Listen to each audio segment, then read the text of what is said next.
Assalamualaikum warahmatullahi wabarakatuh. Selamat pagi teman-teman. Belakangan ini kita banyak membicarakan soal Presiden Prancis. Keren banget nih temanya. Jarang-jarang kita bahas soal Presiden Prancis gitu. Tiba-tiba kita ribut soal Prancis. Jarang-jarang kan. Tapi pertama kali saya mendengar gitu di sosial media ada ajakan untuk boikot produk-produk Prancis. Saya sebagai orang desa ya bingung gitu. Apa yang mau diboikot? Mobil-mobil Jepang sejuta umat, kemudian tas juga tas lokal, sendal mesti Swallow. apa yang mau diboikot. Jadi saya cuma nonton aja tuh aksi-aksi artis atau orang-orang yang lempar-lempar tas dan seterusnya. Kadang saya mikir gitu, daripada dilempar-lempar gitu ya mending lempar ke rumah saya gitu, bisa saya amankan dan rawat lah gitu. Kira-kira seperti itu. Lumayan mahal-mahal kan. Bisa saya jual lagi itu. Tapi kemudian saya juga memantau di sosial media ada dua isu utama gitu. Yang pertama, Presiden Macron dianggap menghina Nabi Muhammad SAW. Kemudian isu kedua, Macron dianggap menghina Islam. Ini dua kasus yang berbeda gitu. Sebagai orang desa, sebagai orang biasa, logika saya langsung bertanya-tanya gitu, apa iya seorang presiden negara besar, negara maju seperti Prancis menghina atau mengeluarkan pernyataan seburuk itu? Sementara yang saya tahu di Prancis itu ada orang Islamnya 9%. Masa iya presiden Prancis tiba-tiba menghina orang Islam gitu? Itu pertanyaan yang muncul pertama di kepala saya. Tapi kemudian saya cari tahu apa sih yang sebenarnya terjadi di sana. Setelah saya cari tahu, ternyata kira-kira begini ceritanya. Di sebuah sekolah ada seorang guru menunjukkan karikatur Nabi Muhammad SAW. Karikatur lama, karikatur Charlie Hebdo, majalah yang kontroversial itu. Ya majalah itu tidak hanya menghina Nabi Muhammad, tapi Yesus, pokoknya ateis juga dihina-hina tuh sama mereka. Nah, kemudian salah seorang murid nggak terima dengan aksi si guru ini gitu. Meskipun tujuannya untuk menunjukkan kebebasan berpendapat, kebebasan berekspresi di Prancis, si murid ini nggak terima, kemudian ceritalah ke orang tuanya. Si orang tuanya marah gitu dan memviralkan cerita ini di sosial media. Jadi cerita ini kemudian viral, dibicarakan banyak orang, dihujat banyak orang, dan akhirnya si guru yang menunjukkan kartun ini mati dipenggal dan divideokan sama yang penggal itu. Yang menggal adalah anak muda, remaja, masih 18 tahun. Ya tujuannya untuk merespon kasus ini gitu. Seolah-olah dia ingin membela Nabi Muhammad, seolah-olah ingin berjihad gitu. Dan tanpa penyesalan. Disembelih itu, ada videonya. Nah, gara-gara kasus ini, kemudian Macron keluar sebagai presiden mengeluarkan pernyataan bahwa Prancis akan membela kebebasan berpendapat, kebebasan berekspresi, dan mengutuk aksi terorisme. Itu kata Macron. Jadi memang dibahas juga soal ekstremisme, soal radikalis Islam, ada juga dibahas sama dia. Tapi tidak ada satupun yang membahas soal Nabi Muhammad. Dalam pidatonya itu saya baca gitu. Ya terjemahan, tapi saya baca sekitar 5 lembar lah. Itu nggak ada yang bahas Nabi Muhammad gitu. Jadi kalau ada yang bilang Macron ini menghina Nabi Muhammad, saya pikir itu salah, itu hoax. Kalau kemudian ada yang bilang Macron ini menghina Islam, ya ini kemudian menjadi perdebatan, masih perdebatan. Karena Prancis itu bahasanya beda sendiri gitu. Dan kita hanya baca terjemahannya. Di versi saya, itu nggak ada yang menghina Islam gitu. Hanya soal ekstremisme radikalis Islam. Ya memang ada bahasa Islamnya, tapi radikalis Islam gitu. Nah, ini yang kemudian jadi perdebatan, kemudian dihujat oleh banyak pejabat negara, pimpinan negara, termasuk Indonesia. Jokowi sudah bilang bahwa semestinya agama dan terorisme itu dibedakan, kata Pak Jokowi.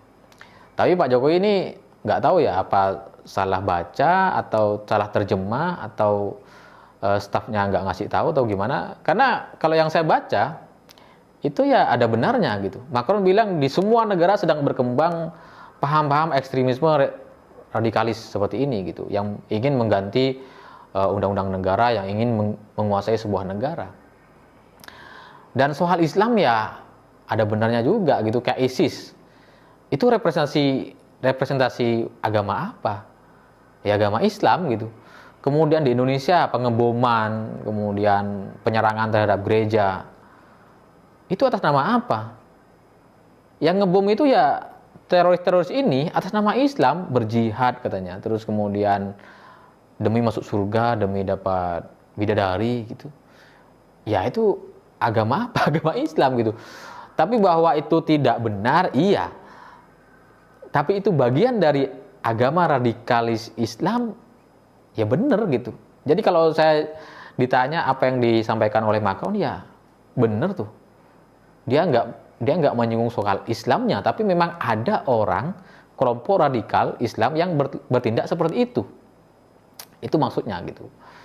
Nah, tapi kemudian saya juga mikir-mikir, Pak Jokowi mengeluarkan pernyataan seperti itu mungkin juga karena alasan politik begitu. Karena semua orang sudah mengeluarkan pernyataan, ormas-ormas juga sudah menekan, kirim surat. Ya Pak Jokowi kalau nggak keluarkan pernyataan nanti dianggap apalah gitu, bisa demo lagi nanti gitu. Ya jadi itulah kemudian dikeluarkan pernyataan.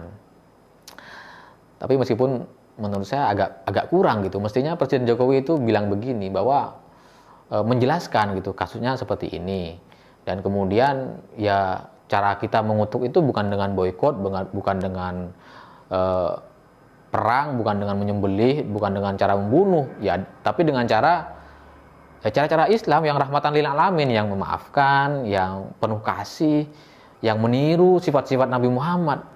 Ya mestinya kayak gitu. Tapi kenapa Presiden Jokowi cuma mengeluarkan pernyataan kayak gitu, ya saya nggak tahu sih. Nah, itu kasus yang terjadi di Prancis dan di Indonesia. Ada juga perbedaan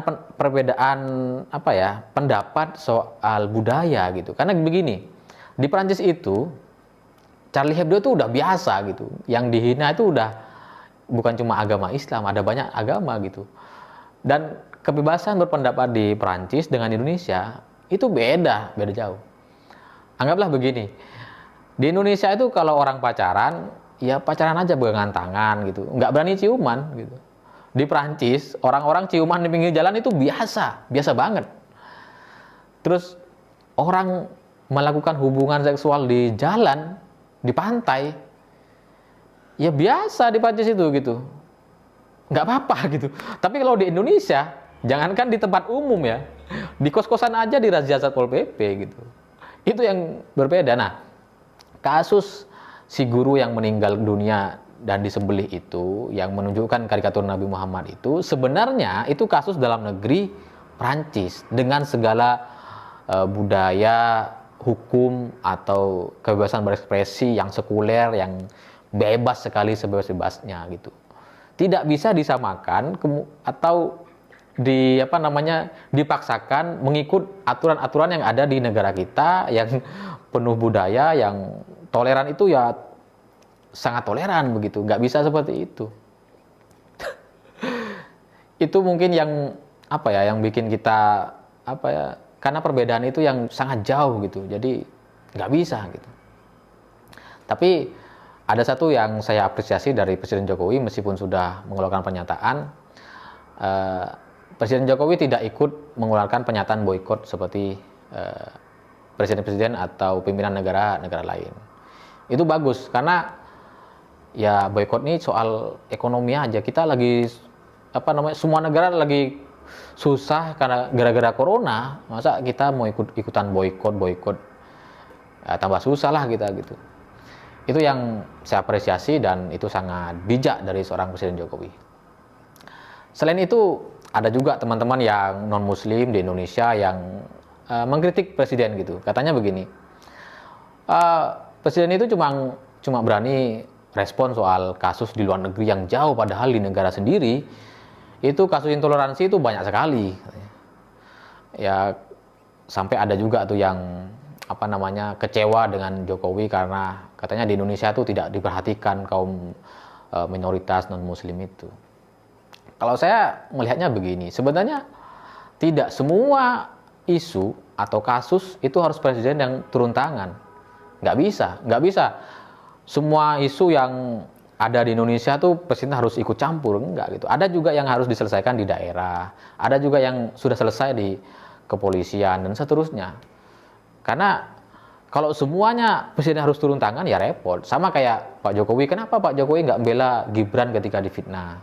Kenapa Pak Jokowi nggak bela ibunya almarhum ketika difitnah? Ya karena nggak semua isu harus direspon begitu. Bahwa kemudian ada kasus intoleransi di Indonesia, faktanya iya. Tapi apakah kemudian kita tidak boleh ikut mengimbangi atau merespon kasus-kasus di luar negeri? Ya itu salah juga begitu. Saya pikir itu semoga bisa dipahami dengan baik. Assalamualaikum warahmatullahi wabarakatuh.